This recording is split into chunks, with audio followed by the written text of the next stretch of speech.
Good morning! Happy afternoon! Whatever time it is for you. I wanted to film this video to share with you what I do to prepare for my week. This is for the busy parent, the busy person, the one that is working on reaching some goals or just kind of wants to change your habits or lifestyle. This is a productivity video. I love watching these because I feel like really motivated afterwards. Let's do this, Brutus!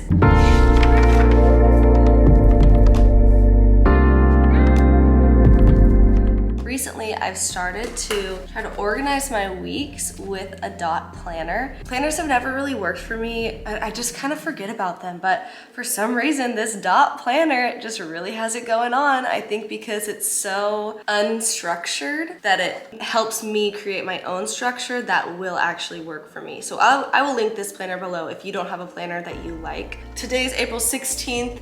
This planner starts on Monday, so I just wrote 17th here. We have a blank slate, and we're gonna go through some of the ways that I organize my week. So the first thing that I like to do, I'll fill in what I know I have going on. So we use an app called Time Tree, which I really love because my husband and I are just connected on the app. So if I add something, it automatically shows up on his. It's not like Google Calendar where you have to like accept it in an email. It's just, you just look at it, it's there, you can color coordinate everything, you can have multiple calendars with multiple people. And so I'm just gonna go through and add in appointments, finally getting my hair done. I'm so excited. I'm meeting for a Bible study. I might have a girls' dinner, but I'm gonna do them in red because I love doing different colors.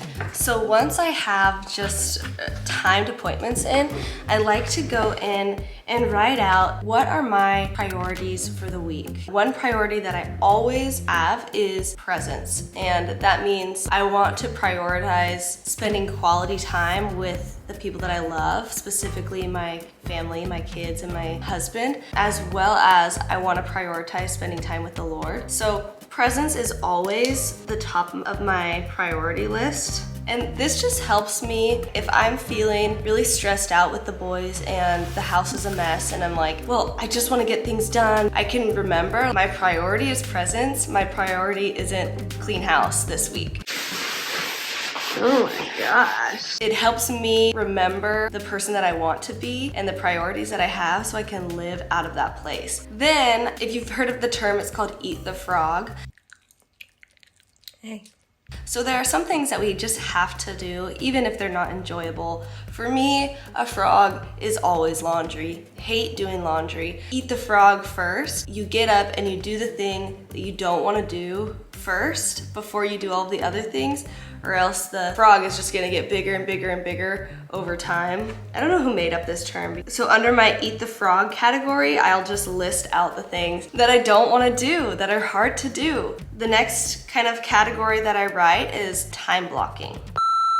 Hey, I'm going to interrupt myself for a few seconds because I was watching that video back and literally made like 0 sense. Time blocking. I was trying to edit it and it just, there was nothing there. So I wanted to better explain time blocking because it is a really exceptional tool when it comes to productivity. So time blocking is when you schedule your day according to time instead of tasks. So instead of writing a bunch of to-do lists or things that you want to get done, you actually just schedule focused time to do and complete and work on some of these things. So expert time blockers block off pretty much every minute and they include breaks, lunch, rest time, etc. I'm not at that point. My time blocks are more like time Play-Dohs, or I don't know, molding, more moldable, but I definitely want to get to the block point to be diligent.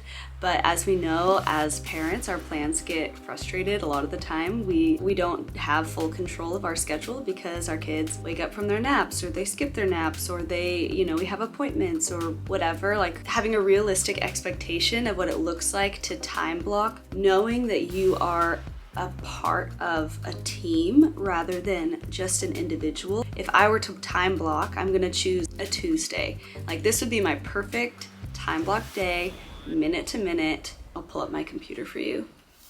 so I look really fancy. I would wake up 5 or 5:30. This is my perfect day. This isn't every day, although Lord help me, I am trying to get there. So wake up 5:30, I would have my quiet time, reading my Bible, journaling, all of that. 6:45, I would start work. From 6:45, I would work until the boys wake up. Around 7:45 is usually when they're both up. I don't let Joan sleep in past 8. Then we will have our meal time. This is where I'm blocking in quality time, where I'm not trying to finish my work while I'm with the boys or work on something else while I'm with the boys. It's quality time, playing, eating. That's kind of our flow. Then we would go to the gym around 9. The gym is our childcare. So that point is where I would do my workout from 9 to, like, let's just say 10,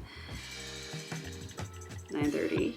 And then after the workout at 10 o'clock is when I would start work again, working from the gym because we would have an extra hour. We get home, it's 11:30, we start lunch and do the nap time routine. Then after they go down to naps, and this is where it gets tricky because sometimes they fight me and they take a while to go down for the naps. So after they go down for the naps, I would work from like 12:30 to about 2:30. I have 2 hours of focused time. Depending on the day and the busyness of work, I would use this time to first eat the frog, which is just work, cleaning, doing laundry. This is my focused time to get my stuff done. Then the boys wake up, we do something fun with them, whether like an art project or I'm trying to get into preparing activities for them. That will be another video, Montessori video.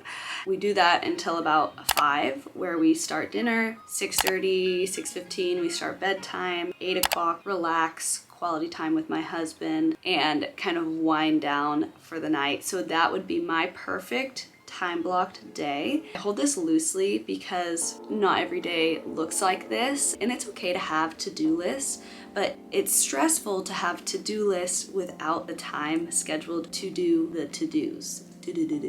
It's nice to schedule with time blocks because then all you have to do is show up. I'm not going to be distracted. It has helped my mental focus, and I just feel like a better person altogether.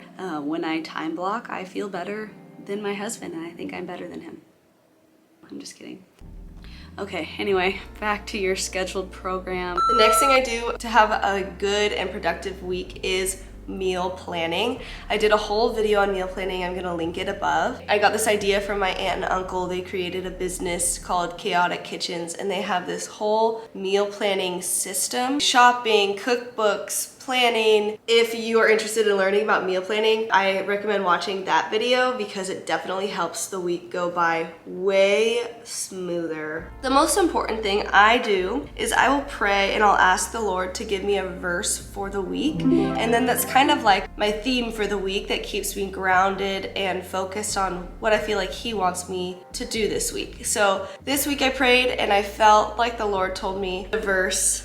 It's Matthew 11:28. It says, "Come to me, all you who are weary and burdened, and I will give you rest." I'll write that at the very top of my planner. When I look at it, I remember rest is a priority for me this week. Okay, well, I hope that this was helpful for you. I hope that it motivates you to be productive. I hope that you have a good and productive week. Yeah, that you can be the person that you want to be. Anyways, I'll see you next time.